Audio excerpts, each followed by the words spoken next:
Muito bom dia, sejam muito bem-vindos a mais uma edição do Destaque ANC. Hoje a gente está aqui com o vice-prefeito de Fortaleza, Elcio Batista, ele que já esteve aqui em uma outra ocasião, retornou aqui para conversar com a gente, passando um breve resumo antes de deixar ele se apresentar. Vamos lá. Elcio Batista, ele que é cientista social por formação e mestre em sociologia pela Universidade Federal do Ceará, também, como eu disse, atual vice-prefeito de Fortaleza e superintendente do Instituto de Planejamento. Também já foi chefe de gabinete do ex-governador Camilo Santana e secretário-chefe da Casa Civil do governo do Ceará entre os anos 2015 e 2020, além de ter sido um dos responsáveis pela elaboração dos planos de governo de Camilo Santana e do ex-prefeito Roberto Cláudio. Elcio Batista, muito bem-vindo à Rede ANC mais uma vez. Por favor, se apresente aos nossos ouvintes. Bom, um prazer estar mais uma vez aqui. Obrigado pelo convite, né? E com muita honra participar de um debate, de uma discussão sobre um conjunto de temas, muitos deles muito importantes para o desenvolvimento do nosso país, do nosso estado, da cidade de Fortaleza, né?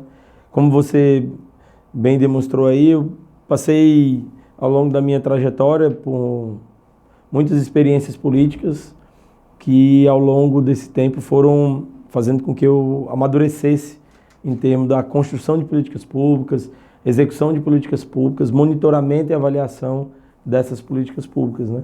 Você não citou, mas eu também fui secretário de Juventude da Prefeitura Municipal de Fortaleza e passei 12 anos da minha vida dando aula intensamente, todos os dias, muitas horas ao longo do dia. Então essa relação entre teoria e prática, ao longo do tempo fui buscando sempre aperfeiçoar, né? Ver como é que a teoria poderia fazer com que na prática a gente de fato tivesse melhores resultados na ação humana, né? E ao mesmo tempo como é que a prática ia moldando a teoria, revisando a teoria. Então tem sido muito importante para a minha trajetória essa combinação de teoria e prática. Essa vivência em sala de aula com os alunos é uma troca, né? Enquanto o senhor ensina, o senhor também aprende. Com certeza isso para a vida pública faz toda a diferença, como o senhor falou aqui. E além de todo esse currículo que já foi apresentado aqui, o senhor também é engajado nas causas ambientais. Inclusive é kitesurfista, né? Como que surgiu essa ligação do senhor com o esporte, com o meio ambiente? Como é que é? Na verdade, com o esporte desde criança, né? Eu sempre gostei de praticar esporte, né? Jogava bola. Naquela época tinha não só esporte, mas tinha outras atividades de lazer que não eram consideradas esporte, mas acabava aparecendo como sim, né? Como esporte no sentido de jogo, né? Então eu gostava de jogar bila, soltar raia, jogar peão, mas também gostava de jogar futebol, né? Como toda criança sonhava em, através do futebol, progredir na vida, ascender socialmente, né? Então, mas jogava futebol, jogava vôlei, né? Como brincadeira, né? E praticava outros esportes, nadava, né? Então, o esporte ele sempre foi muito importante na minha vida, tanto esportes individuais quanto esportes coletivos. O esporte individual, ele tem determinados valores que você aprende, né? No esporte individual, você é mais competitivo. No esporte individual, você acaba tendo que ter uma capacidade psicológica, de concentração muito maior do que no esporte coletivo. Então, a tua estrutura psicológica ela precisa ser muito bem trabalhada no esporte individual, né? No esporte individual, você está num processo permanente, né, de aperfeiçoamento consigo mesmo. Então, a maior disputa, às vezes, não é com outra pessoa que está do outro lado, é com você mesmo, para ver como é que você pode melhorar. Então, o coletivo não. O coletivo ele te ensina a você respeitar, ele te ensina a você cooperar, ele te ensina a você ter disciplina de grupo, né? O esporte coletivo, ele cria uma interdependência muito maior entre todos os envolvidos, né? Então, eu sempre pratiquei esporte e depois, há uns 15 anos atrás, eu comecei a velejar de kite. Me apaixonei pelo kitesurf. O Ceará, naquele momento, despontava como um lugar muito bom para a prática do kitesurf. E hoje é um dos esportes que eu mais gosto de fazer, é o kite. Ainda jogo futebol ali um pouquinho, né, em alguns lugares.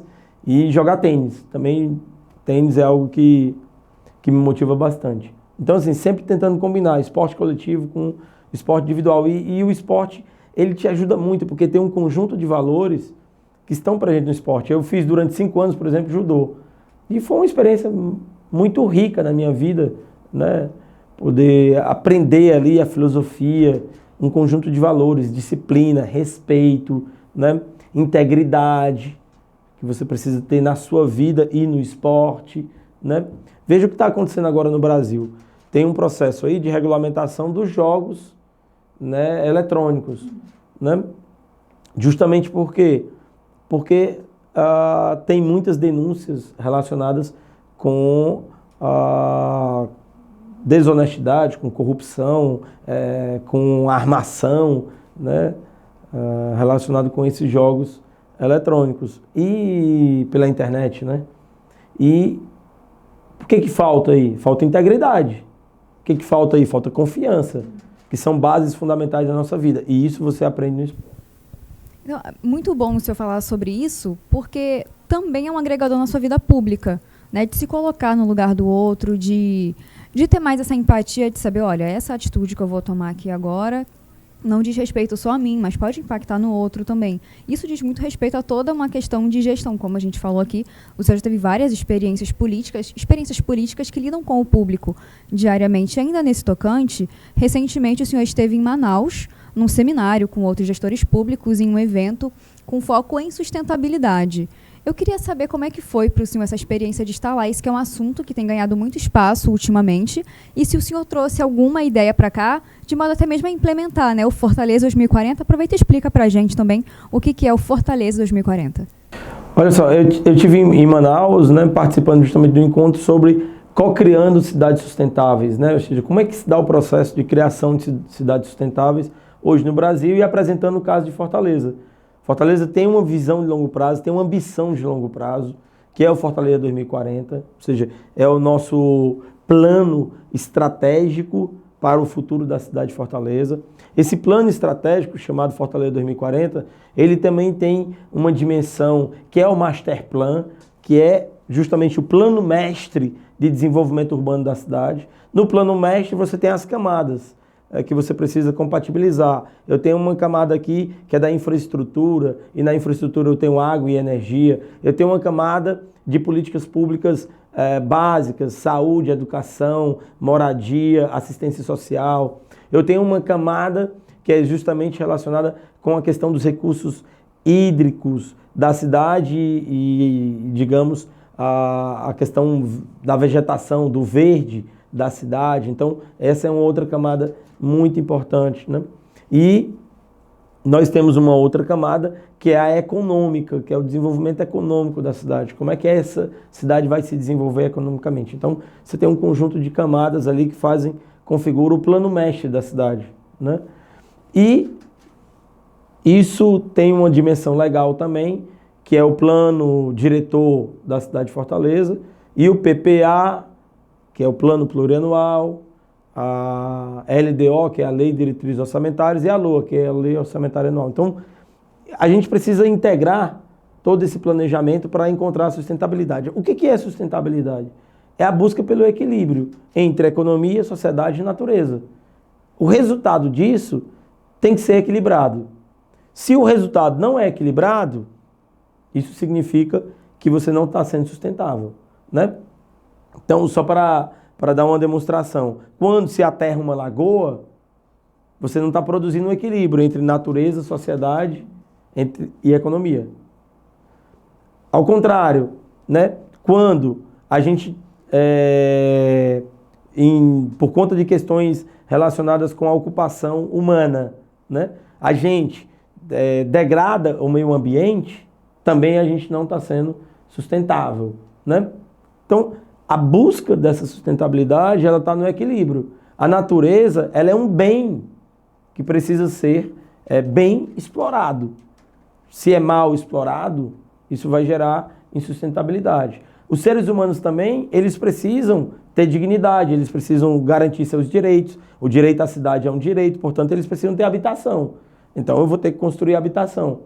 Então, em algum momento, essa habitação ela vai impactar no meu ambiente. Mas eu posso fazer isso de uma forma em que esses impactos eles sejam mitigados. Então, todo o nosso esforço de sustentabilidade é para que a gente tenha uma economia que gere mais prosperidade, mais riqueza, para ter uma sociedade em que as pessoas sejam capazes de ser felizes e encontrar um lugar no mundo, e elas, através do seu trabalho, elas se desenvolverem pessoalmente, profissionalmente e socialmente, e uma natureza que seja capaz de conviver com essa economia e com essa sociedade. Eu sempre costumo dizer que nos últimos 300 anos nós nos habituamos a uma dicotomia, que é tudo que é cidade não é natureza e tudo que é natureza não é cidade. O século XXI não funciona com essa filosofia, não funciona com esse princípio. É um novo princípio. Qual é o princípio? Sociedade e natureza, cidade e natureza estão integrados. É por isso que eu tive recentemente também em Singapura. Eles trabalham lá com um termo em inglês, né, que seria greening. Green é esverdeando a cidade. Então eles são referência no mundo em cidades verdes, em prédios verdes. Então nos prédios, no meio do prédio, às vezes, em cima do prédio, dos grandes prédios, você tem jardins. Jardins suspensos da Babilônia, lembra das histórias? Então, lá você pode ver esses jardins. Aqui no Brasil a gente está caminhando para isso. Então, cada vez mais os prédios precisam ser verdes, em todos os sentidos. E esse verde é que representa hoje a ideia de sustentabilidade. Então, eu fui apresentar o caso de Fortaleza 2040 e os resultados que a gente tem tido com a nossa ambição de longo prazo. Fortaleza hoje é exemplo em várias áreas. É exemplo na mobilidade. Reduzimos em mais de 50% os acidentes de trânsito fatais em 8 anos. Aqui a cidade de Fortaleza foi premiada no mundo todo. Temos expandido a rede de ciclovias, ciclofaixas na cidade e isso ajuda bastante a promover a mobilidade ativa e também, claro, a própria saúde das pessoas, porque a saúde no século XXI tem muito mais a ver com prevenção e promoção do que propriamente com tratamento. O tratamento, ele, às vezes, é inevitável, tem que ser feito. Mas tudo que eu puder fazer para não chegar ao tratamento, tanto melhor, é mais barato. Ditado popular, é melhor prevenir que remediar. Remediar sempre sai caro. As pessoas sabem disso. As pessoas aprenderam isso. Um ditado popular é uma verdade cristalizada, né? Então, a gente precisa praticar isso mais. O setor público precisa induzir mais as pessoas para que elas possam ter um comportamento saudável, né? Então, Fortaleza é uma referência. Fortaleza é uma referência em educação. Temos hoje uma das melhores redes de educação do país. Somos a terceira maior rede do país. Embora sejamos a quinta cidade em população, temos a terceira maior rede pública do país de ensino fundamental. E essa rede hoje tem mais de 70% em tempo integral, né? Com novas escolas. Se você vai para a saúde também, temos uma grande rede de saúde. Fortaleza tem 10 hospitais, se eu considerar o IJF como 2, são 11 hospitais na cidade de Fortaleza. É a maior rede entre todas as capitais do Brasil municipal, né? Mas nós temos uma cobertura hoje do PSF que está ali por volta de 70% do Programa de Saúde da Família, que é outro exemplo em termos de políticas públicas, né? Então, temos buscado preservar as lagoas que nós temos na nossa cidade, né? Os riachos e rios também tem sido feito, tem um esforço nessa direção, não é fácil, mas tem um esforço nessa direção. As pessoas quando vêm a Fortaleza ficam impressionadas pela quantidade de lagoas que ainda temos, que não foram aterradas e que inclusive agora, tanto na gestão do prefeito Sarto e agora na gestão do prefeito Alberto Cláudio e agora na gestão do Sarto, elas têm sido feito o processo de requalificação e regeneração urbana dessas lagoas. Então, fui lá para discutir sustentabilidade e Fortaleza hoje é um exemplo em muitas áreas de sustentabilidade. Muito importante trazer esse outro viés, esse outro olhar, porque teve um tema que foi muito discutido ultimamente, que ainda deu até certa polêmica, troca de acusações, opiniões entre os extremos sobre a taxa do lixo. Esse é um assunto que a gente vai abordar logo mais, mas é muito importante só trazer esse assunto, tanto mobilidade, saúde e educação, que são pontos muito importantes.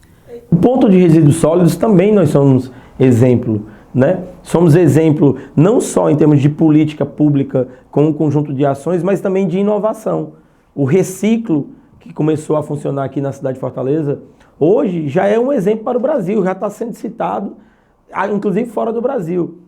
Começou como um piloto em 2 bairros da cidade, na verdade, em 3 bairros, Meireles, Vajota e Centro, e vai ser expandido para a cidade toda, que é justamente uma política de maior dignidade para o catador, que participa de uma associação, anda num triciclo, numa bicicleta elétrica, com muito mais conforto, recebe todas as vestimentas apropriadas, né? Toda a roupa apropriada para que ele possa fazer seu trabalho, né? Ou ela fazer o trabalho de reciclagem, e trabalha com reciclagem. Mas Fortaleza tem os ecopontos, que é uma grande política pública, foi feita na gestão do prefeito Roberto Cláudio, né? Então, assim, nessa área de resíduos sólidos, nós avançamos bastante. Não é o suficiente, né, ainda, mas a gente vai ver uma grande transformação nesse ano e no próximo ano no que diz respeito à questão dos resíduos sólidos. Eu já vou entrar direto aí na taxa do lixo e taxa de resíduos sólidos, né? Ela tem 3 dimensões. A taxa tem uma dimensão legal, né? E a dimensão legal é o quê? O marco do saneamento. Hoje nós já temos 22 capitais com a taxa sendo cobrada, né? O marco do saneamento obrigou os municípios a cobrarem uma taxa de lixo ou de resíduos sólidos. Essa obrigação, ela está no marco do saneamento, e ele diz o seguinte: se você não implementar, o prefeito está passível de improbidade administrativa, de ser processado por improbidade administrativa. Bom, isso é a dimensão legal. Hoje nós temos um sistema, nós temos um marco regulatório, e esse marco regulatório ele traz obrigações para os entes federativos, principalmente para o município. O segundo ponto super importante é econômico. Resíduo sólido, a mudança que precisamos ter é de que lixo e resíduo sólido agora tem valor. No passado, a palavra lixo estava relacionada a algo que não tem valor, então joga no lixo. E tem uma tarefa que é o que se faz com esse lixo. Então tinha um conjunto de pessoas mesmo, catadores, e de instituições que teriam que dar destino para esse lixo. Hoje, há que se mudar esse pensamento. Por quê? Porque tudo que produzimos tem valor. Tudo que é parte da natureza tem valor. Então hoje, o lixo, a gente pode ainda continuar utilizando a palavra, mas não mais com o mesmo significado, como algo que não tem valor. Lixo agora tem valor. É por isso que muitas pessoas preferem utilizar resíduos sólidos ao invés de lixo. Mas essa mudança de mentalidade significa que há uma economia, que inclusive tem um termo para isso, chamado economia circular, que precisa ser induzida, incentivada. Por exemplo, o que você está vestindo e o que eu estou vestindo. Tudo isso aqui pode ser reapropriado. Isso aqui não precisa ir, entre aspas, para um destino que é ser queimado, por exemplo. Isso pode ser transformado através de um processo, né, de reciclagem, um processo industrial. Então, isso chama-se economia circular. Há uma circularidade. Eu vou na natureza, produzo algo, esse algo se transforma num produto, esse produto volta para a economia, volta a ser circular como objeto de consumo. Esse é o segundo ponto. Então, tem uma dimensão legal, tem uma dimensão econômica. A taxa, ela é um incentivo negativo para as pessoas começarem a usar o seu lixo ou resíduo sólido para voltar à economia. Então, é um incentivo, né? Todo tributo é um incentivo positivo ou negativo, né, que você tem. Então, esse é o primeiro ponto, o segundo ponto, que é essa dimensão econômica. E tem a terceira dimensão relacionada com essa questão da taxa do lixo, que é a política. Aí, na política, quem está no poder normalmente sofre os ônus de ter que implementar uma taxa, um tributo, um imposto, né? Quem está fora do poder ou quem tem interesse em chegar ao poder vai fazer a crítica. Por exemplo, o Elmano, Ele acabou de aumentar o ICMS. Atinge justamente todas as pessoas. E principalmente as pessoas mais pobres, que pegam o seu dinheiro e compram produtos, eles vão pagar mais tributo. Então o ICMS é um imposto progressivo e concentrador. A taxa do lixo é um imposto regressivo e distributivo. Praticamente 70% da população da cidade de Fortaleza não vai pagar. Vou dar o exemplo do Pirambu. Pirambu todo, menos de 1% vai pagar a taxa do lixo e o resíduo sólido. Então é um imposto, aliás é uma taxa, que ela é regressiva e ela é distributiva, ao contrário do ICMS. Então, essa é a terceira dimensão, é a política. E aí as pessoas precisam de informação. As pessoas, os cidadãos, cidadãs, elas precisam de comunicação para educar sobre o que está sendo feito. Como você já havia dito aqui, na primeira gestão do ex-prefeito Roberto Cláudio, o senhor foi secretário municipal da Juventude, inclusive atuando frente à Academia Enem, Rede Cuca. Quer dizer que o senhor acredita muito no potencial do jovem, que está ganhando muito espaço ultimamente, né? E dentro desse movimento tem o Fortaleza Criativa. E eu queria que o senhor falasse aqui para a gente como que o senhor avalia o fato de Fortaleza ter virado a cidade mundial do design, inclusive com reconhecimento pela Unesco. Olha, a juventude, eles são portadores de futuro, né? Por essência, por isso que eles têm potencial.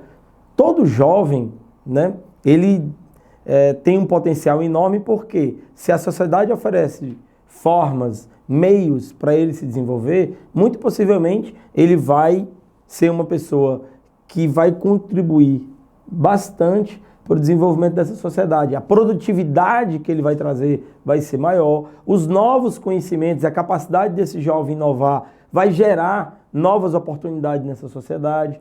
O jovem, ele, claro, fisicamente, ele tem mais condições de trabalhar mais horas, ele está ali com vontade de se realizar, então a produtividade sempre tem de ser maior. O jovem, ele tende a incorporar e a trabalhar com as novas tecnologias com muito mais facilidade do que as pessoas que já estão na maturidade ou que são idosas, né? Então, os jovens são portadores do futuro, os jovens são portadores de riqueza, os jovens são portadores de prosperidade para uma sociedade. Agora, para isso a sociedade tem que oferecer as melhores condições para ele se desenvolver.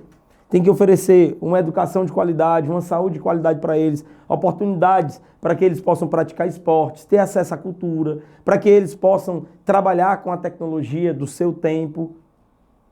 E, claro, para que esses jovens possam sonhar, porque sonhando eles podem realizar muito. Então, você investir na juventude é fundamental. O país que não investe em juventude não tem futuro.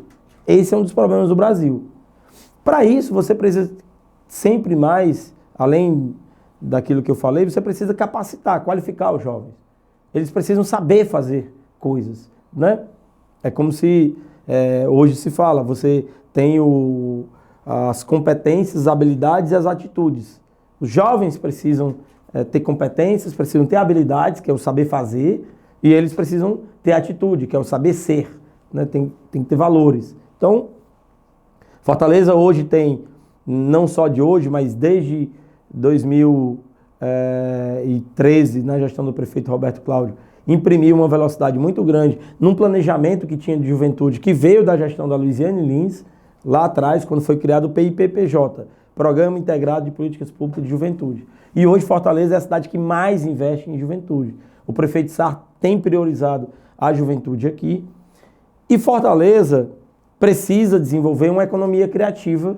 E os jovens são aqueles que têm mais capacidade de desenvolver essa economia criativa. O que é a economia criativa, né? É aquela parte da economia que trabalha essencialmente com criatividade, em que a criatividade ela é o elemento mais importante do que você faz. Então isso tem um valor. Então, comunicação, aquilo que a gente está fazendo aqui, né? Criatividade é parte dessa economia criativa. Arquitetura, parte da economia criativa. Design, literatura, audiovisual, cinema, televisão, rádio, jornal. Então, Tudo isso é parte da economia criativa. E existe um instrumento hoje que é fundamental para o desenvolvimento da economia criativa, que é justamente o design.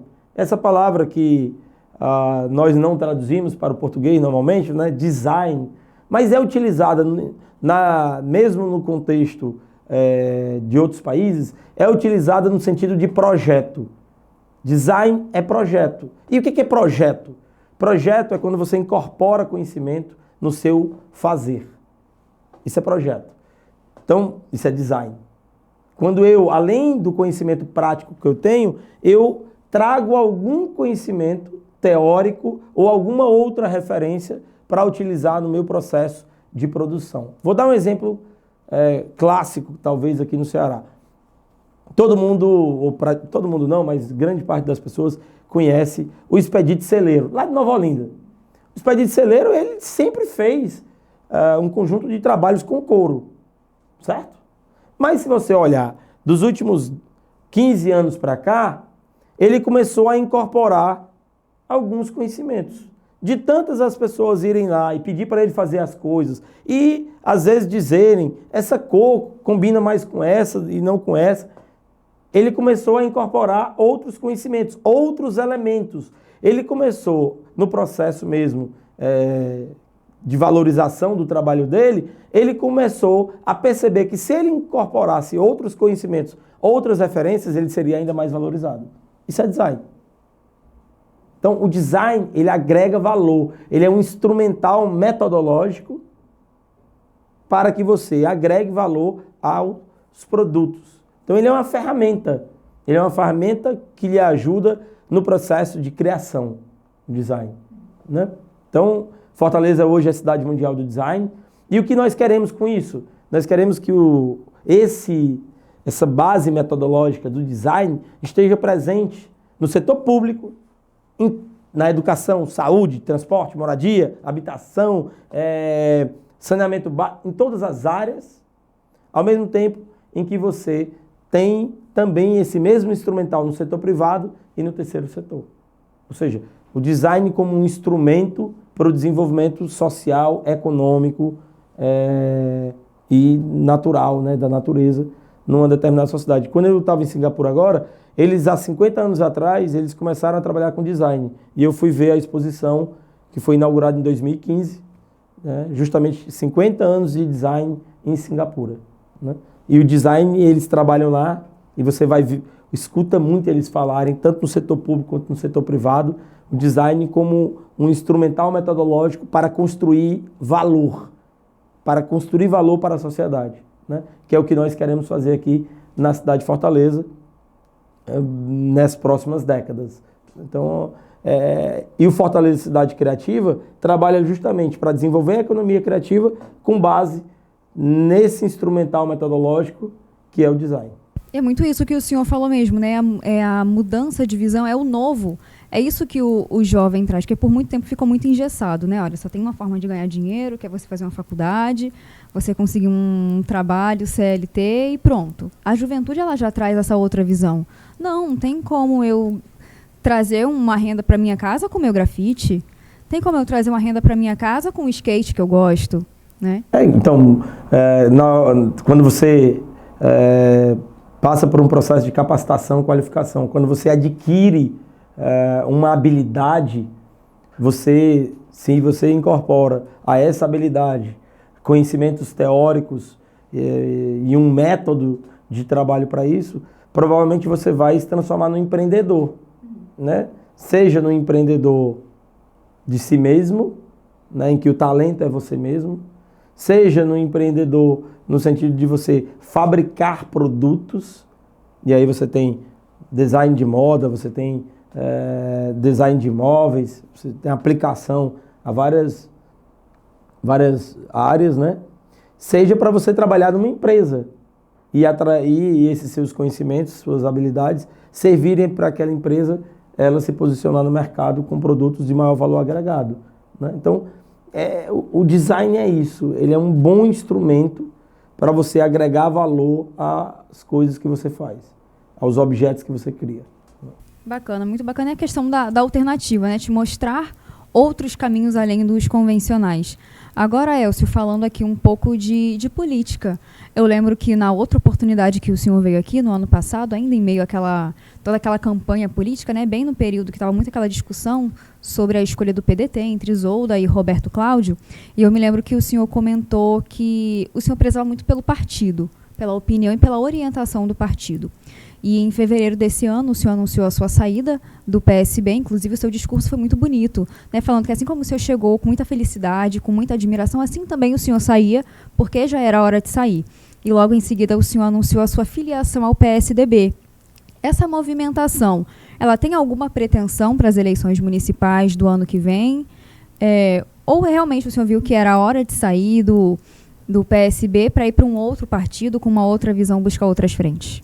Bom, em primeiro lugar, eu saí do PSB para ir para o PSDB para assumir uma missão de presidir o partido no estado do Ceará, né? Portanto, estabelecer uma renovação nos quadros do partido, reconstruir, junto com o PSDB nacional, o estatuto do partido e quais são as diretrizes que o partido vai defender, quais são as teses que ele vai defender para o futuro. Então, eu fui para o PSDB com essa missão de organizar o partido.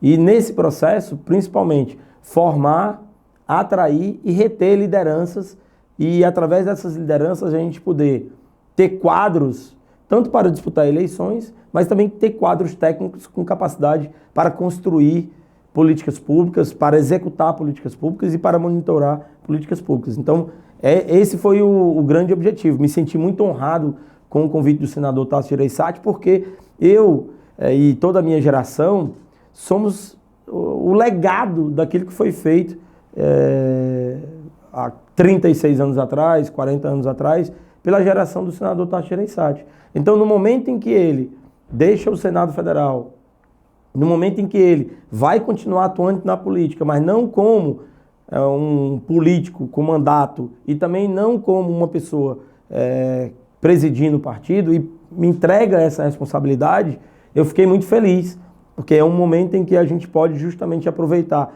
todo esse legado, toda essa história, toda essa capacidade de fazer que o PSDB tem demonstrado nos últimos 40 anos, para que a gente possa projetar um novo futuro. E esse novo futuro é com a juventude, são com jovens, homens, mulheres, com muita diversidade, né, de raça, étnica, de gênero, enfim, para que a gente possa ter um partido do século XXI. Eu tenho dito que o que eu quero fazer no PSDB, junto com outras pessoas que estão vindo se somar a esse processo, é renovar, inovar e ter um partido completamente disruptivo em relação ao que tivemos no século XX no Brasil. Será um partido de vanguarda, será um partido bastante inovador e será um partido com os desafios do século XXI que vai apresentar alternativas para o século XXI. Disputar mandatos, isso vai caber às decisões do próprio partido e à conjuntura do ciclo eleitoral. Eleição é só no próximo ano, né? Então, a minha pretensão é fortalecer o partido. A minha pretensão é que eu trabalhe para o partido, assim como cada filiado trabalhe para o partido. E não o partido trabalhe para mim. Não é isso que eu quero e não é isso que vai ter no PSDB. Mais das vezes, os partidos trabalham para as pessoas. No nosso caso, e a geração que eu quero ajudar a construir aqui no estado do Ceará, é justamente o contrário. É uma geração em que elas trabalharão para o partido. E quanto mais o partido for forte, mais elas serão fortes, né? Então, esse é o compromisso que eu tenho. É um compromisso que eu tenho comigo mesmo, é uma responsabilidade que eu tenho comigo mesmo, é um compromisso que eu tenho com o senador Tasso Gereissati, com toda a história do PSDB, com todos os grandes nomes do PSDB, né? Porque o senador Tasso é uma personalidade muito importante, mas junto com ele tinha um conjunto de outras pessoas que foram fundamentais. Eu poderia citar aqui dezenas que foram muito importantes nesse processo, né? O ex-governador Beni Veras foi um deles, né? Maia Júnior, Amarílio Macedo, enfim, uma quantidade enorme.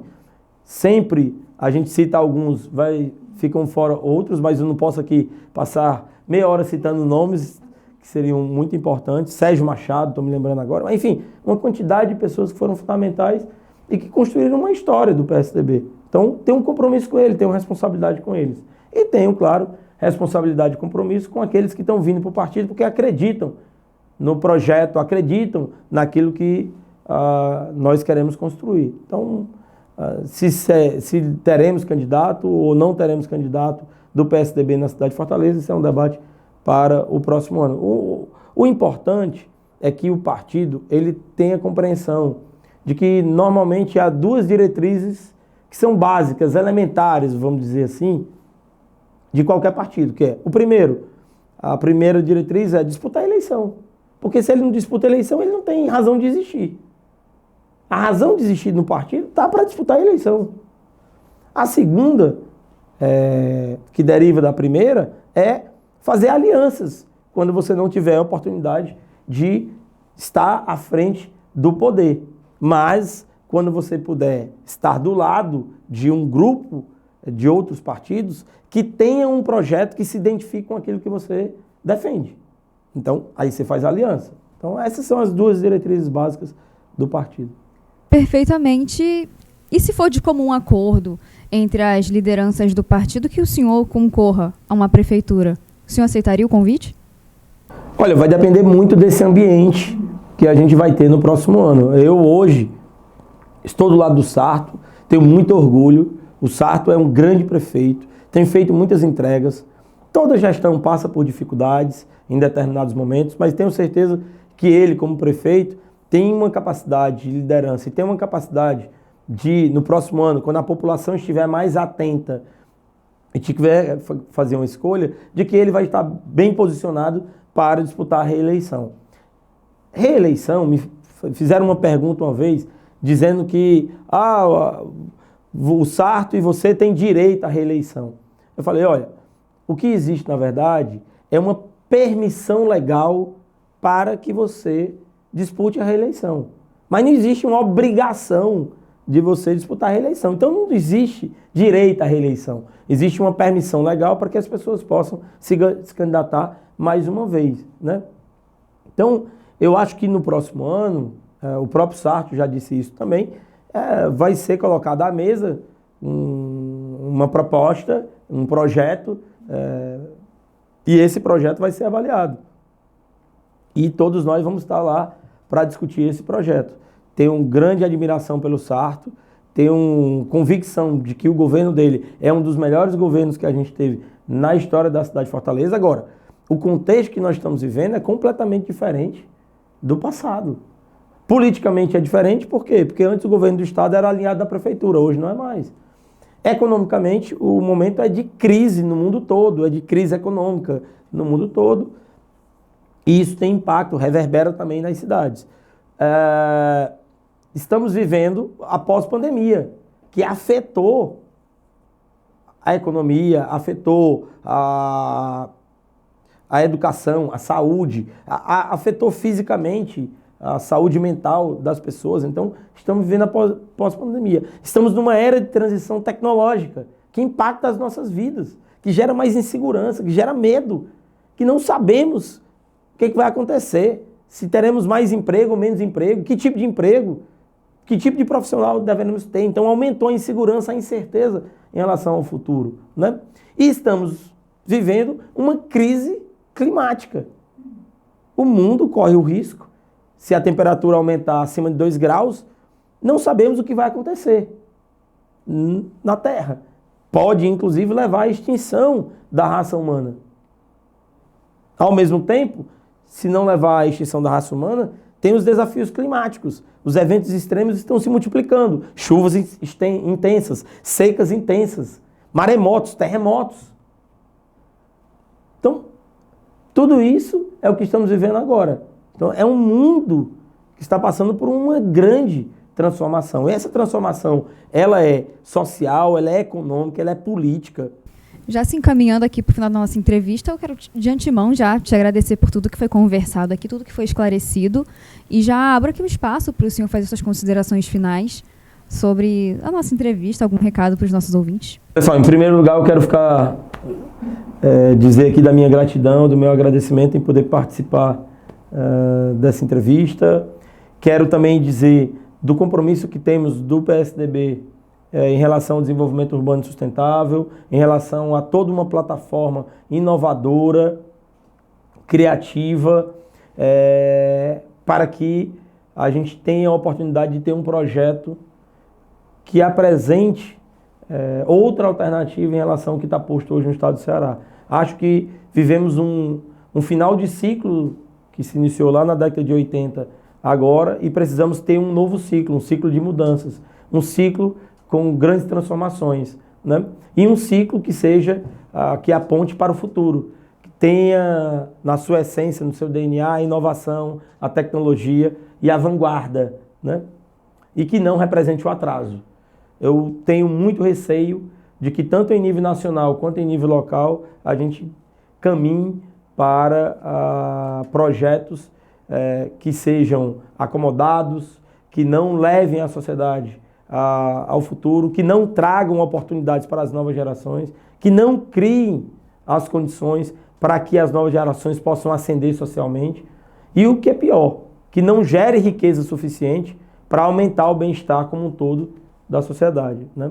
E em terceiro lugar, quero deixar meu compromisso, né, aqui como vice-prefeito de Fortaleza, como superintendente do Instituto de Planejamento da cidade, de continuar trabalhando intensamente para que a cidade de Fortaleza ela continue se desenvolvendo, ela continue criando novas oportunidades, para que a inovação, a tecnologia sejam os meios para que a gente construa outros fins. E os melhores fins que podemos ter uma saúde com mais qualidade, uma educação que seja capaz de gerar felicidade para as pessoas, criar comunidades, não necessariamente as pessoas terem acesso a uma casa, mas elas terem acesso a uma comunidade, né?